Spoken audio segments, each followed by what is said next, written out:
Ashietu means one whose mission is to serve, and our mission is to serve through African dance and drumming. Ashietu got started in 2005, and it is one of the arts ministries here in Sisters Chapel. Dean Lisa Diane Rhodes conceptualized not only having sermons or spoken sermons delivered by the ministers, but also she wanted to incorporate the arts as a way of ministering. We play West African instruments, including the djembe drum, sangban, with dunumba, and kinkani drums. The djembe drum is the drum that usually plays the lead. The sangban is the mid-range bass drum. The kinkani is the highest pitch bass drum, and the dunumba is the lowest pitch bass drum. The djembe is played with the hands, and the bass drums are played with sticks.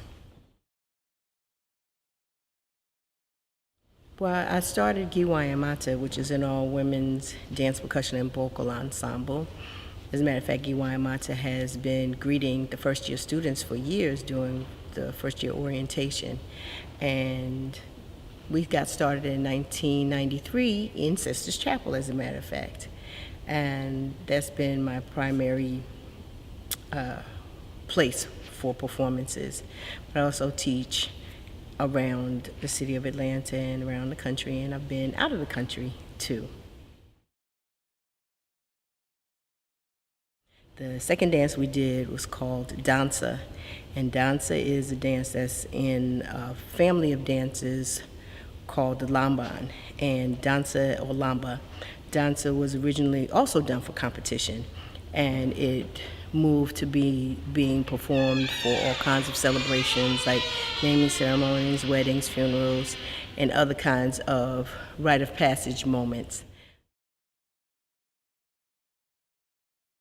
Most of the dances that we do in Ashietu are celebratory dances, and so the goal is to reflect that when we're performing so that people can feel it, even if they don't know exactly what the purpose of the dance is, that they are able to internalize the energy that we are attempting to present. Very, very important. One of the things that I love so much about African dance is that it's usually done to live accompaniment. And so because the rhythms go with the dances, then it's important for the dancers to be able to hear what the rhythm is that's being played. Also know that there's something called the break, which signals when the dancers are supposed to go from one rhythm to the next, or when we do orchestration, when they're supposed to go from one part of the musical orchestration to another. So that relationship is essential because it's one. It's one. And one of the things about African dance in the village as opposed to African dance on stage is that because when we're in the village, oftentimes it's done in a circle. The dancers don't necessarily have the opportunity to have that connection, the eye-to-eye contact with the musicians.